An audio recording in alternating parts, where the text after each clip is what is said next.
disalahno ya. Stres. Kalau orang-orang dulu gak begitu. Datang satu orang ngeluhkan anak saya, suami saya, istri saya. Itu dikasih solusinya bukan nasihat. Tapi disuruh amal. Kamu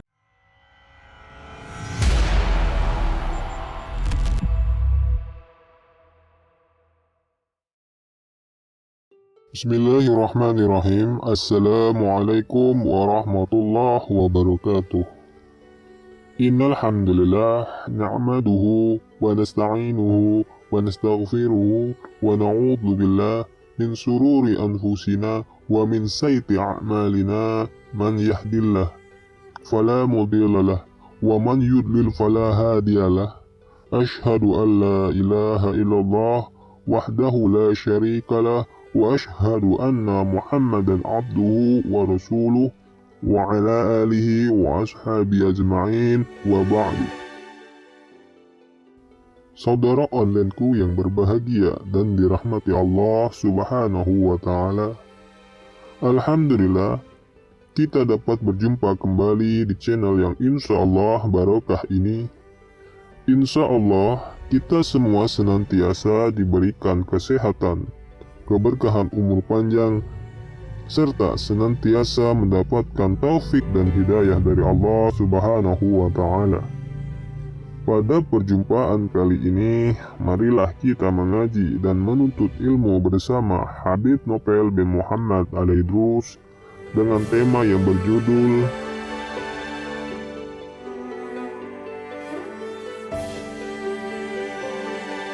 Jadi istighfar itu upaya biar bisa tobat, tolabul maghfirah, doa. Istighfar itu doa. Ya Allah tolong ampuni saya. Dan tidak sia-sia. Allah janjikan akan diampuni. Allah janjikan akan diberi. Allah janjikan akan diberi solusi. Kan enak.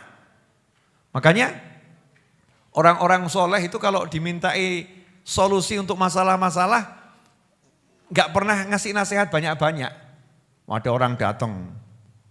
Kalau zaman sekarang kan datang, Masya Allah. Ustadz, anak saya Ustadz, Masya Allah, susah diatur. Berani sama orang tua, bla bla bla bla bla. Kita ini Ustadznya, kita ini sok pinter. Ya Bapak ini kalau jadi orang tua harus tahu cara nasihatin anak. Bapak harus berakhlak yang mulia sama anak. Dawa, tambah sindikan dan ini stres. Kok aku yang disalahno ya. Stres. Kalau orang-orang dulu gak begitu.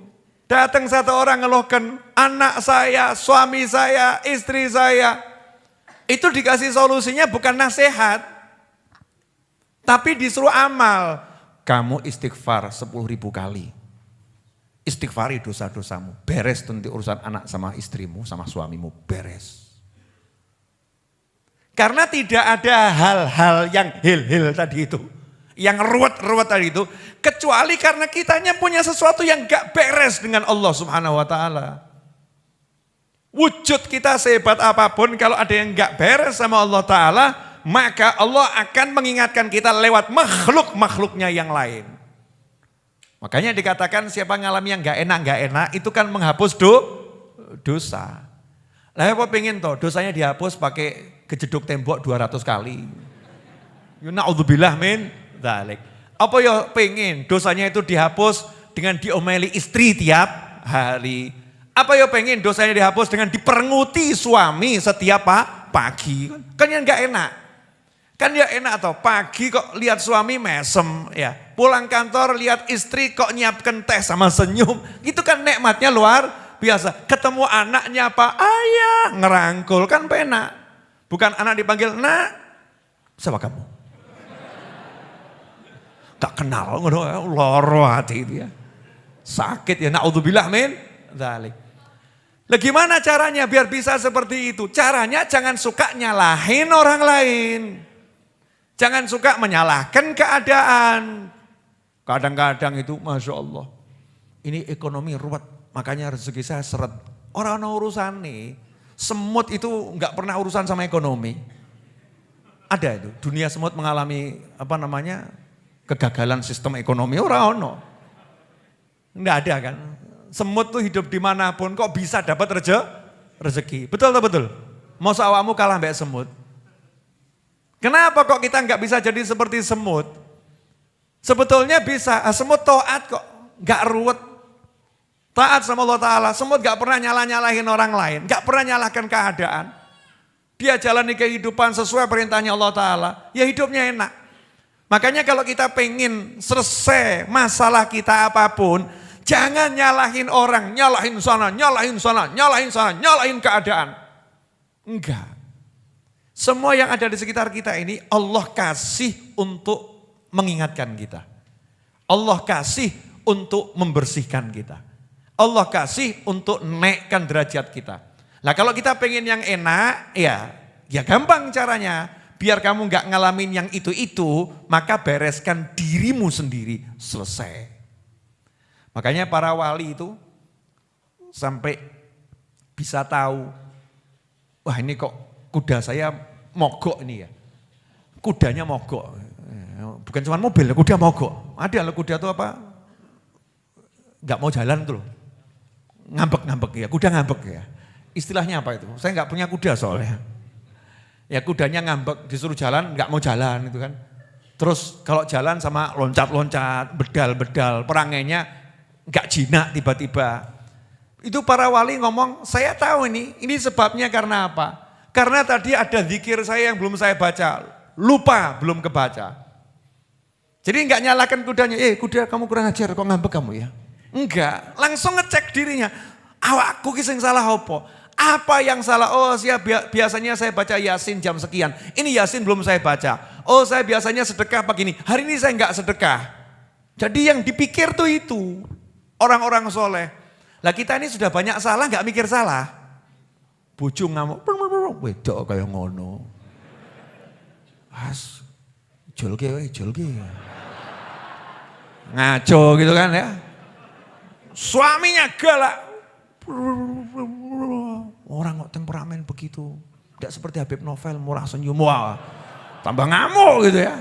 Banding-bandingkan gitu.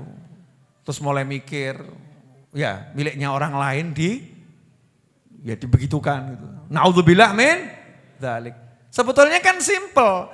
Kenapa suamimu marah-marah?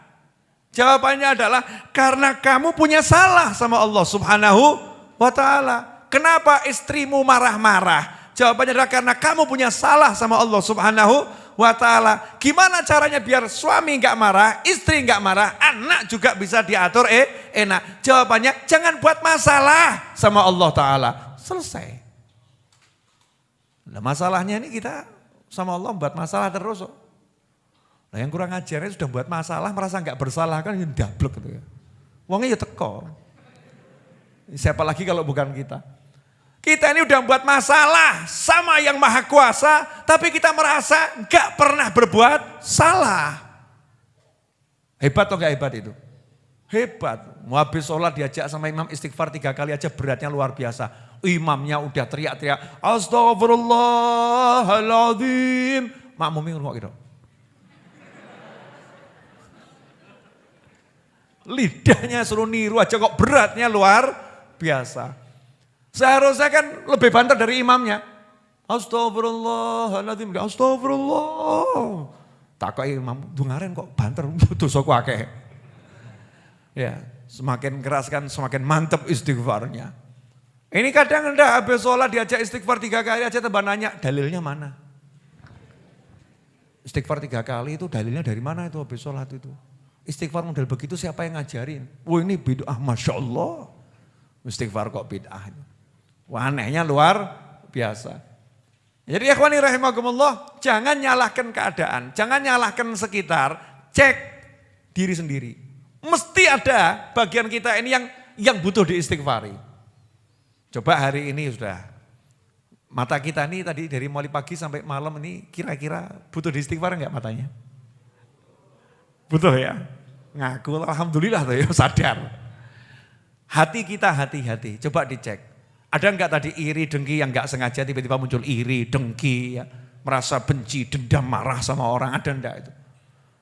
Ya, mulut kita nih enggak sengaja ngobrol sama temen gitu ya.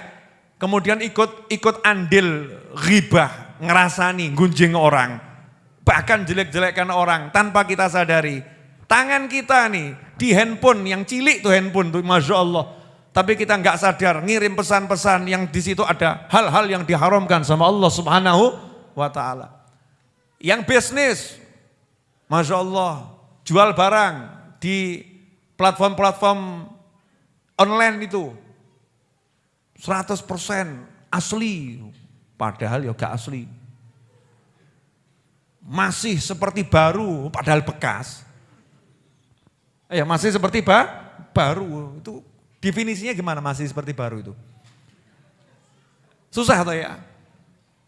Nah ini kadang kayak sumpah urung tahu nabrak, tapi ditabrak. Sumpah niatnya ini sumpahnya bohongin orang. Sumpah ini mobil ini belum pernah nabrak. Betul tapi ditabrak. Kurang ajar atau enggak kurang ajar itu? Dustain orang gitu. Ini perlu diistighfari. Jadi kita kalau mau selesai masalah kita, enggak usah ruwet-ruwet, duduk istighfar. Duduk istighfar. Nah berapa kali istighfar itu? Diajari oleh Nabi Muhammad SAW.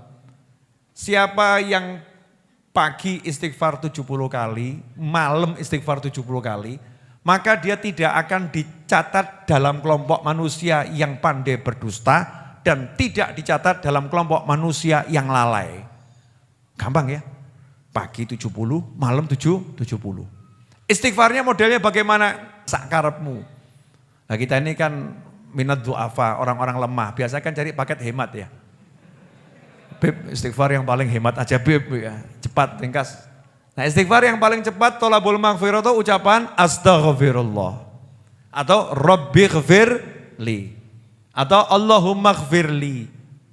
Itu ucapan istighfar. Jadi kalau kita bilang astagfirullah, astagfirullah, astagfirullah 70 kali, pagi itu mulai dari pagi sampai maghrib. Terserah mau dibacanya jam berapa, ya. Malam itu mulai maghrib, ya. Sampai subuh, terserah mau dibacanya kapan. Ambil waktu, ya bagusnya misalnya mau tidur. Mau tidur itu kan ya untuk, ya dari mulai maghrib sampai mau tidur itu kan ya dosanya banyak. Pagi sama sore, kan diakai lu ya HP. Pagi dibaca, sore dibaca, maghrib dibaca, itu kan sudah sore menerangkup maghrib, mau tidur dibaca 70 kali. Kalau itu kita lakukan, istiqomah tiap hari, selesai masalah. Apalagi kita nambahin, sadar dosanya banyak. Niat, Habib, Yai, Ustadz, pokoknya tiap hari saya mau sholawat 1000 kali, istighfar 1000 kali, tahlil 1000 kali. Wajos itu, luar biasa. Tekun saja, praktekkan. Gak usah banyak teori, nasihat A, nasihat B. Solusinya bagaimana? Solusinya itu Allah yang ngasih. Saya gak bisa ngasih. Gimana nasihat Habib? Aku rasa nasihati. Nasihat itu dari Allah dan Rasulnya. Makanya saya selalu ngomong tidak terima curhat. Betul ya? Betul kan? Karena saya gak bisa nasihati. Saya gak bisa ngasih solusi. Yang bisa ngasih solusi Allah Subhanahu wa ta'ala. Yang bisa nasehatin Allah Subhanahu wa ta'ala dan baginda Muhammad SAW. Dan sudah dinasehatin sama Allah dan Rasulullah SAW. Dan sudah dijanjikan solusinya, tinggal diamalkan. Jadi sebetulnya mudah atau susah?